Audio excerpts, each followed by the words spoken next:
Hey guys! In today's video, we're going to dive into an extraordinary and moving story. Aurora Sinclair had a near-death experience that changed her life forever, and during that moment, she received a frightening revelation about what could happen on August 15, 2024. Get ready to learn all the details of this incredible journey of overcoming and the warning it has for all of us. If you like stories that move the soul and make us reflect, don't forget to subscribe to the channel and turn on notifications so you don't miss any videos. Hello, my name is Aurora Sinclair, and I have a story to tell that changed my life forever. It's not easy to talk about this, but I feel like I need to share what happened to me. It all started in Portland, Oregon, where I was born and raised. You know, Portland is a city I know like the back of my hand, but my childhood there wasn't exactly a fairy tale. I grew up in a home where fear was a constant presence. My father, God rest his soul, was a man tormented by his own demons.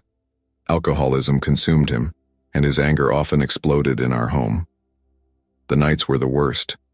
I remember curling up in bed, covering my ears to try to drown out the sounds of screaming and breaking things.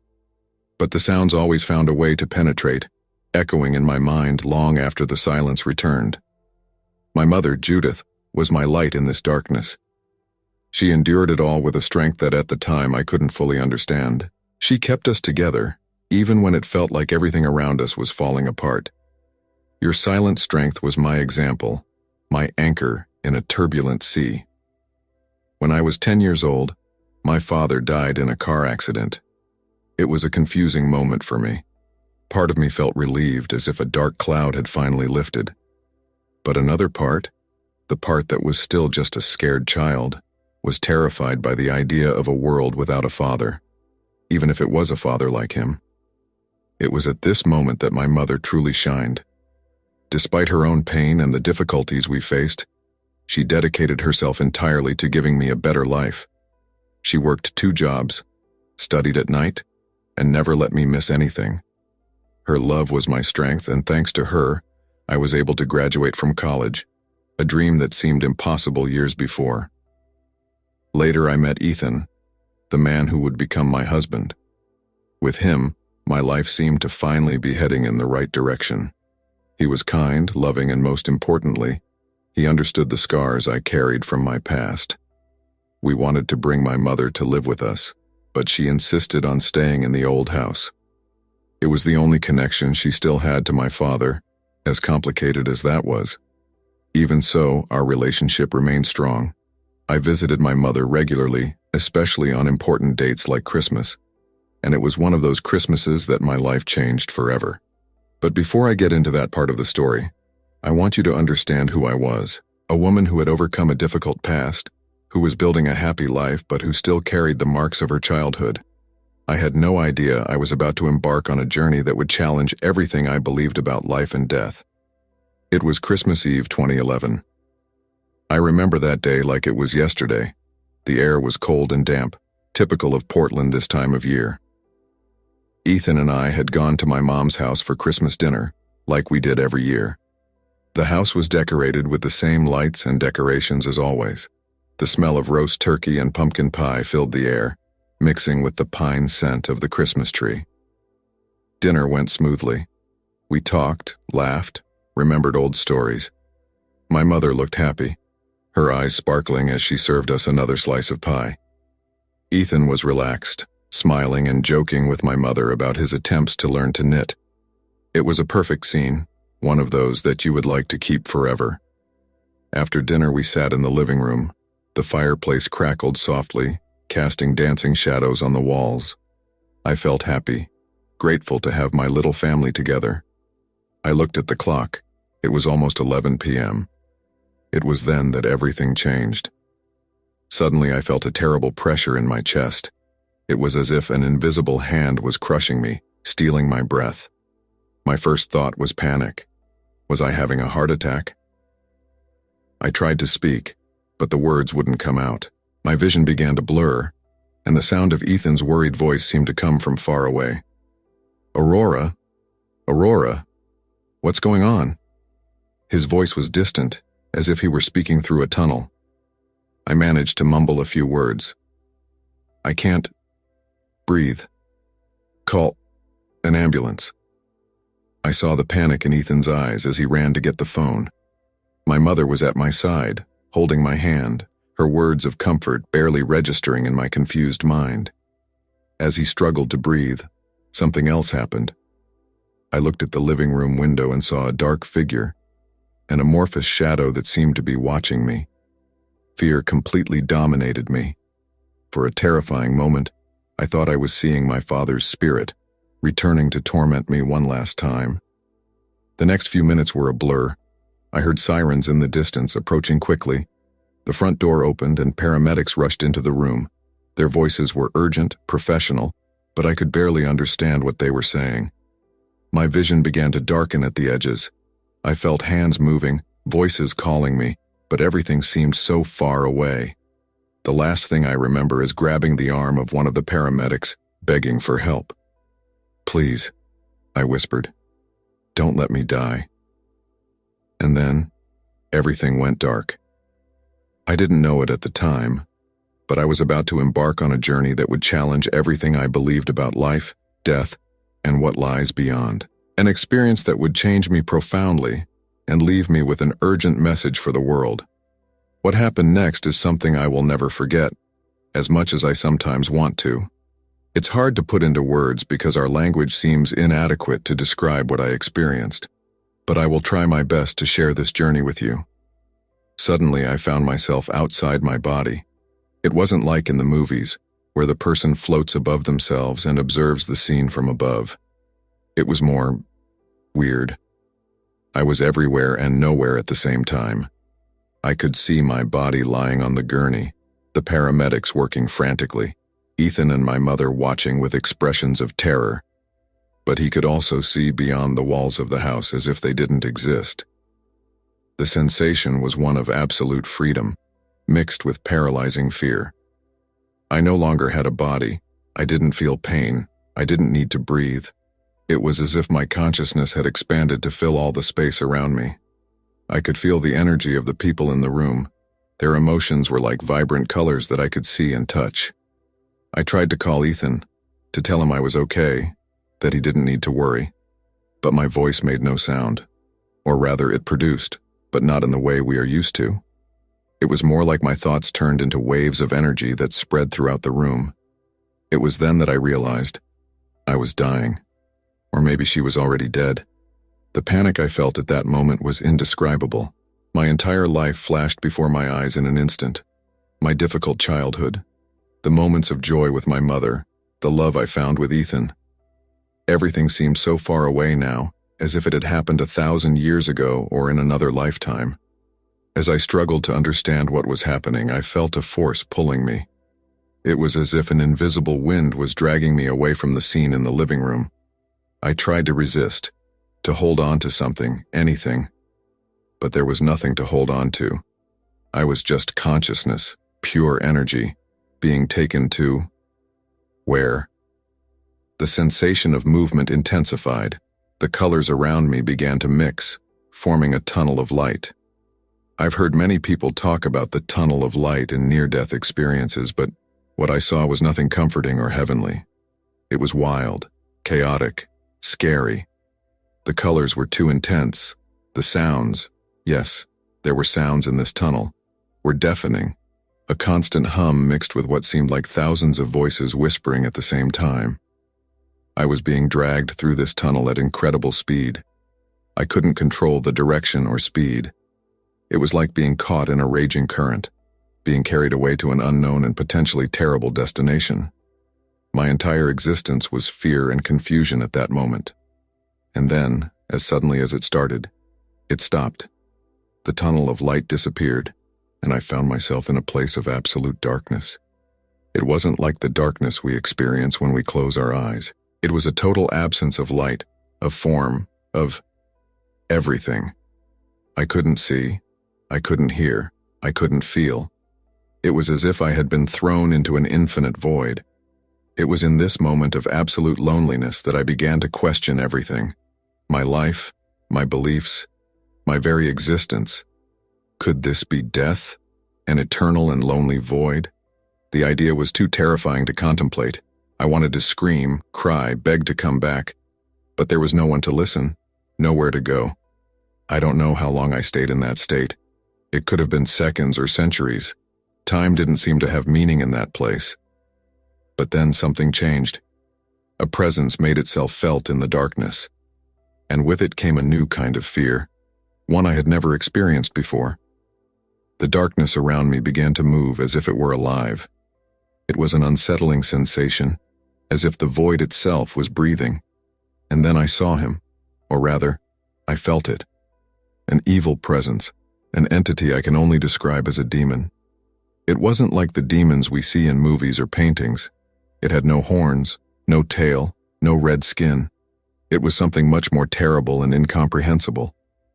Its shape was constantly changing, like black smoke writhing in the darkness. Sometimes it seemed to have eyes, dozens of them, shining with a cold, cruel light. Other times, it was just a shadow darker than the surrounding darkness. The fear I felt in that moment was beyond anything I had ever experienced in my life. It was a primordial, visceral terror that seemed to come from the depths of my soul. I wanted to run away, but there was nowhere to go. I wanted to scream, but I had no voice. I was completely at the mercy of this terrible entity. And then, he started talking. Not with words, but directly in my mind. His voice was like breaking ice, like nails scratching a chalkboard, like 1,000 screams of agony all at once. Each word was torture, piercing my consciousness with pain and despair. "You're mine now," he said. "Your soul belongs to darkness." I tried to deny it. I tried to resist, but he was relentless. He started showing me horrible visions. Every bad thing I've ever done in my life, every dark thought I've ever had, every time I've failed or hurt someone. It was like he was searching my soul, exposing every flaw, every weakness. "See?" he sneered. "See who you really are. A scared child, a weak woman. You don't deserve the light. You belong in the shadows, with me." His words were poison, seeping into every part of my being. I began to doubt myself, to question everything I believed to be true about my life and my character. It was as if he was erasing all the kindness, all the love, leaving only guilt and shame. The demon continued his psychological torture, laughing at my despair. It began to emit a high-pitched whistle that made my blood run cold. The sound penetrated every fiber of my being, causing indescribable pain. It was as if my very essence was being ripped into pieces. "You'll never see your family again," he whispered maliciously. The demon's words echoed in my mind, each syllable like a sharp knife cutting into my soul. "You will never see your family again. You are doomed." Desperation consumed me. I didn't want to believe it. I couldn't believe it. The image of Ethan's worried face, my mother's panicked look. No, I couldn't leave them like that. It was in this moment of absolute darkness that something inside me woke up. A voice, weak at first but growing in strength. It was my mother's voice echoing from the past. "Never stop fighting, Aurora. Never give up." These words, which she had said to me so many times during my difficult childhood, now took on a new meaning. I started to pray. It was not a structured or formal prayer, but a desperate cry from the depths of my soul. "God, please help me. I don't want to die like this. Please give me another chance." The words seemed inadequate, but it was all I had. The devil laughed at my attempt at prayer. His laugh was like 1,000 shards of glass cutting into my skin. "Your prayers are useless here," he sneered. "Do you think God cares about someone like you?" But I clung to prayer like a shipwrecked man clinging to a piece of wood in a storm. I focused on every word, every feeling of regret, every promise to do better if given a second chance. Suddenly I felt like I was falling. It was a dizzying sensation, as if the ground had disappeared beneath my feet, if I still had feet in that state. The darkness around me seemed to move, swirling like a whirlpool. The demon screamed in rage, his voice becoming more and more distant. I fell for what seemed like an eternity. All around me I heard screams, some of agony, others of anger. Were they the voices of lost souls? Or were these my own fears gaining voice? I couldn't say. All I knew was that I needed to keep fighting, keep climbing toward the light that I hoped existed somewhere above me. The fall seemed endless. Sometimes I felt like I was making progress, moving up toward something better. At other times, it felt like I was sinking even deeper into the depths of despair. But I refused to give up. Every time I felt like I was losing the battle, I remembered the people I loved, the life I wanted to live again. I don't know how long this fight lasted. It could have been minutes or millennia. Time had no meaning in that place between the worlds. All I knew was that I needed to keep going. I needed to find my way back. And then, when I thought I couldn't take it anymore, when I was about to succumb to exhaustion and despair, something changed. The darkness began to dissipate, slowly at first, then more quickly. It was as if a fog was lifting, revealing something beyond. A light began to shine in the distance. It wasn't the blinding, frightening light of the tunnel that I had experienced before. This light was soft, warm, inviting. I felt a peace I couldn't explain, a feeling that, despite everything, things would be okay. With the last strength I had left, I stretched towards that light, and miraculously, I felt something, or someone, pulling me towards it. As the light intensified, a figure began to take shape before me. At first, it was just a bright outline, but little by little it became more defined. It was a radiant presence, of indescribable beauty. Instinctively, I knew who it was, Jesus. It was not like the paintings we see in churches or the portraits in religious books. It was a presence that transcended any physical description. Your eyes, oh, your eyes. They were wells of infinite compassion, of a love so deep and unconditional that it made me cry. He reached out his hand to me, and the moment I touched it, I was filled with a peace I had never felt before. All the fear, all the pain, all the despair I had experienced dissipated like fog in the morning sun. It was as if every cell of my being was being bathed in pure love and acceptance. Aurora, he spoke, and his voice was like music, like the sound of 1,000 harps playing in perfect harmony. You fought bravely. I wanted to talk. I wanted to ask 1,000 questions, but I discovered I didn't need to. He understood. He knew. With a gesture, he began to show me scenes from my life. I saw moments of joy, moments of sadness. I saw the times I was kind when I helped others, but I also saw the times I failed, the times I hurt people, the times I was selfish. See, he said softly, see the beauty of your journey. Every moment, every choice, every mistake, and every triumph. They all have their purpose. Tears were streaming down my face, or at least the sensation of tears since I didn't have a physical body. It was overwhelming to see my life this way, through the eyes of divine love.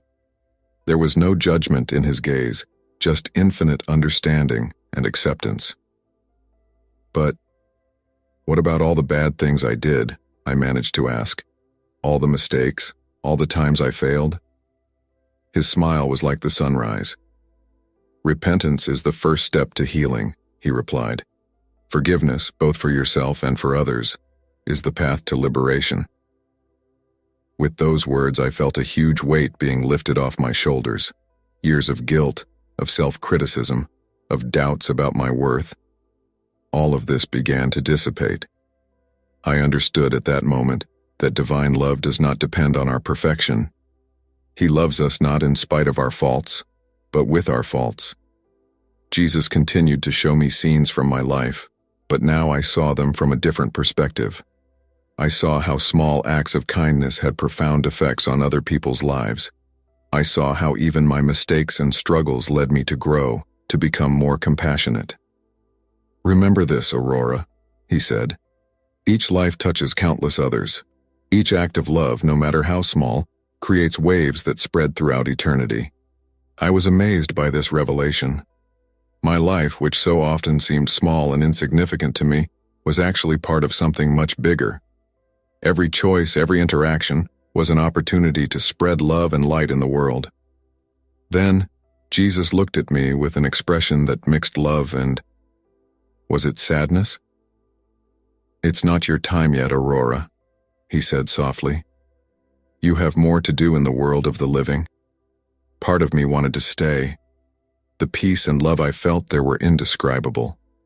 But another part knew he was right. I had responsibilities, people I loved, a life to live. "Go," he said, "and remember what you saw here. Spread the love, forgive, and never forget that you are loved, always." With these words, he blessed me. I felt your love wrapping around me like a protective cloak, and then gently, he guided me back. As Jesus' presence slowly faded, I found myself in a new environment. It was a place of soft white light, not dazzling but welcoming. The feeling of peace remained, but there was also an expectation in the air, as if something, or someone, was waiting for me. It was then that I saw her. My grandmother, Marie, who had passed away when I was just a teenager. But she wasn't the grandmother I remembered in her final days, weakened by illness. This was the Grandma Marie of my childhood, vibrant, smiling, with that mischievous twinkle in her eye that always made me laugh. "Aurora, my dear," she said, opening her arms. I ran to her, or rather my consciousness moved towards her, and we merged in an embrace that transcended the physical. It was a meeting of souls, full of love and longing. "Grandma," I cried, "I missed you so much." She pulled back a little, holding my face in her hands, or the print of hands on this spiritual plane. "I know, honey. I've never really been away, you know. I've always been watching over you." I looked at her, amazed. She seemed so real, so alive. His blue eyes shone with wisdom and love. "Grandma, did I die? Is that why I'm here with you?" She laughed, that melodious laugh I remembered so well. "Oh no, my dear, it's not your time yet. You still have a lot to do down there." A mix of relief and disappointment invaded me. Relief knowing I would have the chance to return to Ethan, to my mother. But a part of me wanted to stay there, in that peaceful place, with my grandmother. But what if I want to stay? I asked hesitantly. Her gaze became serious but still full of love. "Aurora, listen carefully. Each of us has a purpose in life. Yours is not yet complete. You have an important mission to fulfill." "What mission?" I asked, confused. She smiled mysteriously. "You will know when the time comes. But I can tell you this. On August 15th, 2024, something extraordinary will happen. A portal will open, and this event will have profound consequences for the physical and spiritual world. You have an important role to play in it." I was stunned by this revelation. "But what does that mean? What should I do?" "You will understand when the time comes," she replied softly. "For now, your task is to live, love, and prepare. Be aware of the signs, Aurora. They will be all around you." I nodded, still confused, but feeling the weight of responsibility that was being placed on me. My grandmother hugged me once again. "It's time for you to return, my dear. Always remember, you are stronger than you think. Trust your heart and divine guidance." "I'm afraid," I admitted. "What if I fail?" She smiled tenderly. "Fear is natural, Aurora. But remember the love you experienced here. Let that love guide your actions, and you cannot fail." I felt a gentle force pulling me away. My grandmother was becoming more and more distant. "I love you, Grandma," I cried. "I love you too, my dear," I heard his voice echoing. "I will always be with you." And with those words, the bright white world began to dissolve. The transition back into my body was abrupt and disorienting. One moment I was in the ethereal realm, surrounded by light and love, and the next, I was violently pulled back into physical reality. The first sensation was pain, an intense pain that seemed to course through every nerve in my body. It was as if every cell was screaming in protest, brutally reminding me of what it meant to be alive. My eyes slowly opened, blinking against the bright artificial light. I was lying in a hospital bed surrounded by machines that beeped and buzzed. The smell of antiseptic was strong, almost suffocating after the purity of the place where I had been. I tried to speak, but my throat was dry and sore. There must be a breathing tube, I thought vaguely. Little by little, I began to distinguish voices around me. Urgent, professional voices. The doctors and nurses, I imagined. "She's waking up," I heard someone exclaim. "Call Dr. Stevens immediately." There was a flurry of activity around me. Gentle hands checked my vitals, adjusted equipment. A nurse leaned over me, her face a mix of surprise and relief. "Mrs. Sinclair, can you hear me? Blink twice if you can understand me." I forced my heavy eyes to blink twice. The nurse smiled. "Welcome back," she said softly. "You gave us quite a scare." I wanted to ask how long it had been, where Ethan and my mother were, but the tube in my throat prevented any attempt at speech. As if reading my thoughts, the nurse continued. "You're at Portland General Hospital. You went into cardiac arrest on Christmas Eve. Today is December 27th. Your family is here. I'll call them in a moment." 2 days. I had been out for 2 days. It seemed impossible. The experience I had lived seemed to have lasted an eternity, and at the same time, just an instant. The doctor arrived asking questions and performing quick tests. He talked about miraculous recovery and against all odds, but his words seemed distant, almost irrelevant compared to what I had experienced. Finally, after what seemed like an eternity of testing and checking, the bedroom door opened.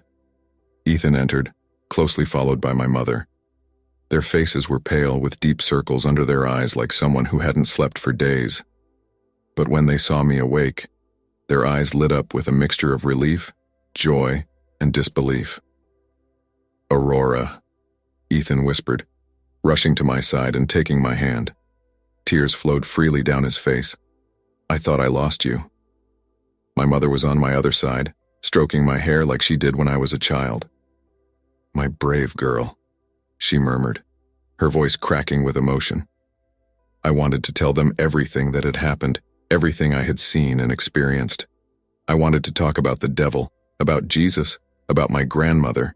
I wanted to share the message about the future, about August 15th, 2024. But the tube in my throat still prevented me from speaking, and maybe it was better that way. How could I begin to explain something so profound, so beyond normal understanding? In the days that followed, my recovery surprised everyone. Doctors spoke in terms of spontaneous remission and unexplained recovery. My organs, which were on the verge of failure, seemed to heal almost instantly. It was as if my body had been completely renewed.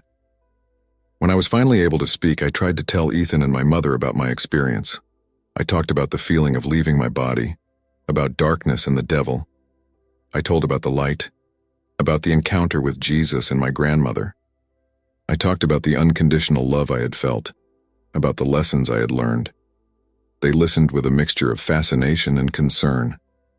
Ethan, ever the skeptic, tried to rationalize, talking about hallucinations caused by a lack of oxygen to the brain. My mother, on the other hand, listened with tears in her eyes, nodding as if she understood perfectly. When I mentioned the date, August 15th, 2024, and the message about a portal opening, I saw concern grow in his eyes. They exchanged glances, probably wondering if the experience had affected my mind in any way. "I know it sounds crazy," I said, holding their hands, "but it was real. More real than anything I've ever experienced. And I know I have a purpose, something important to do." In the months that followed, I tried to get back to my normal life. I went back to work, spent time with friends and family. But nothing was really the same as before. I carried with me the vivid memory of that experience, the weight of the knowledge I had acquired. I started researching near-death experiences, reading accounts from other people who had gone through something similar. I found comfort in knowing that I wasn't alone, that others had also experienced that light, that unconditional love. But no one seemed to have received a message as specific as mine. The date, August 15th, 2024, was burned into my mind. As the years passed, expectations grew. What would happen that day? How would I recognize the signs? And more importantly, what exactly was my role in all of this? The years following my near-death experience were a roller coaster of emotions and discoveries. On the one hand, I felt profoundly transformed. The unconditional love I had experienced left an indelible mark on my soul. I started to see the world with different eyes, more compassionate, more aware of the interconnection of all things. My relationships have changed. With Ethan, I developed an even deeper connection. Although he still had difficulty fully accepting my experience, he respected the change he saw in me. With my mother, our bond has strengthened in ways I never imagined possible. It was as if she understood, on an intuitive level, the journey I had been on. At work, I have become more patient and understanding with my colleagues. Little irritations that had previously bothered me now seemed insignificant in light of what I had experienced. I began volunteering at a local hospital, spending time with dying patients. Something in me knew I could offer comfort, perhaps even hope, to those facing the transition of death. But not everything was light and peace. There were nights when I woke up in a cold sweat, the memory of the devil and the darkness still vivid in my mind. The responsibility of the knowledge I carried sometimes felt overwhelming. What exactly is supposed to happen on August 15th, 2024? How would I prepare for something I barely understood? I began keeping a journal, recording not just my thoughts and feelings, but also anything that might be a sign: vivid dreams, strange coincidences, sudden intuitions. Sometimes I found myself looking at strangers on the street, wondering if they too carried some hidden knowledge, if they too had a role to play in what was to come. My search for answers led me to explore several spiritual paths.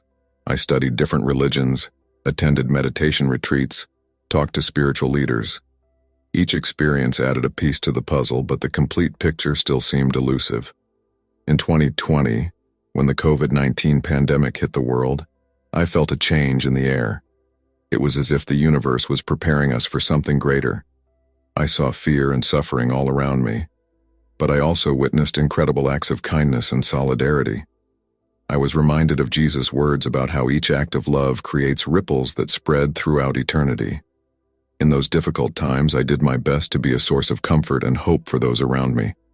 As the years passed and 2024 approached, expectations grew. I started to feel an urgency, a need to do something more, to prepare myself in some way. But for what? The uncertainty was sometimes distressing. Ethan, always my safe haven, gently reminded me to live in the present. Whatever lies ahead, he said, you will be ready when the time comes. Until then, live each day fully. I tried to follow his advice, but it was difficult. How do you live normally when you know something extraordinary is about to happen? How do you prepare for the unknown? Now, with August 2024 just a few days away, I feel a mix of fear and excitement. Part of me wants to scream at the world, warn everyone about what's coming. Another part wants to hide, to escape the responsibility that has been placed on my shoulders. But deep down, I know I can't do any of those things. My role, whatever it may be, will become clear at the right time. Until then, all I can do is stay open, aware, and ready to act when the moment comes. Here I am, sitting in my home office, looking out the window at the busy streets of Portland. It's August 12th, 2024, just 3 days before the date that has dominated my thoughts for more than a decade. The air seems thick with expectation, or maybe it's just my overactive imagination. Over the past few days, I have been reliving every detail of my near-death experience. The darkness, the devil, the light, meeting Jesus and my grandmother. It all seems as vivid as if it happened yesterday. My grandmother's words echo in my mind. On August 15th, 2024, something extraordinary will happen. A portal will open, and this event will have profound consequences for the physical and spiritual world. What does this mean exactly? Will it be a literal event, something everyone can see and experience? Or will it be something more subtle, a shift in humanity's collective consciousness? And what is my role in all of this? These questions have haunted me endlessly. Over the past few months, my anxiety has been increasing. I've been having vivid, disturbing dreams, visions of intense light, sounds of tearing, as if the very fabric of reality is being torn apart. I wake up sweating, with the feeling that something immense and incomprehensible is about to happen. Ethan has been my rock this entire time. He still doesn't fully understand. He still has his doubts, but his love and support are unwavering. Whatever happens, he told me this morning, we will face it together. My mother, on the other hand, seems to have an intuitive understanding of what's coming. She doesn't talk about it much, but I can see in her eyes a mixture of fear and expectation that mirrors my own feelings. Last night, she hugged me for a long time and said, "Trust your heart, Aurora. You will know what to do when the time comes." Over the past few days, I have felt a compulsion to share my story. It's like something inside me is screaming to warn the world. But how can I do this without looking crazy? How can I prepare people for something that I don't even fully understand myself? I decided to start small. I started writing about my experience, about the lessons I learned about love, forgiveness, and the interconnectedness of all things. I shared these writings online, in support groups for people who have had near-death experiences. To my surprise, many people responded positively, sharing their own stories and intuitions about the future. But I still feel inadequate, unprepared. What should I do in the next 3 days? Should I try to warn more people? Should I isolate myself and prepare spiritually? Or should I just continue living my life normally, trusting that I will know what to do when the time comes? The uncertainty is agonizing. Part of me wants August 15th to come soon, so that this weight of expectation can finally be lifted from my shoulders. Another part fears the unknown, the changes that this day could bring. I look at the calendar on my desk. August 12th.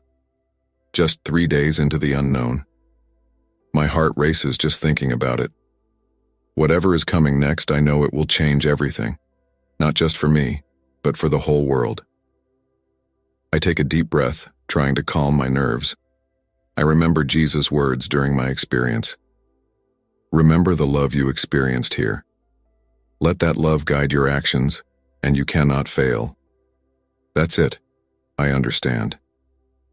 Whatever happens on August 15th, my role is to be a beacon of love and hope. I cannot control the events that are to come, but I can control how I respond to them. I can choose to act with love, compassion, and courage. I look out the window once again. The sun is setting, painting the Portland sky with shades of orange and pink. It's beautiful, I think, a reminder of the beauty and mystery of the universe. I don't know what the next few days will bring. I don't know if I'll be up to the challenge that awaits me. But I know this. I am ready to face whatever comes with an open heart full of love. Because in the end, that's what really matters. This is what I have learned on my journey beyond life and back. The future is uncertain, but I'm here, alive, loved, and ready for whatever comes. Bring on August 15th. Let the unknown come. I am ready for my role in this great cosmic story, whatever it may be. And so, with my heart full of expectation and my eyes fixed on the horizon, I wait. The world is about to change, and somehow, for some reason, I was chosen to be a part of it. May God give me strength for what is to come. So, what did you think of this incredible story? Leave your opinion in the comments. Don't forget to subscribe to the channel. Activate the notification bell to be notified with each new video. Let's bring more people the hope that there is life beyond what the eyes can see.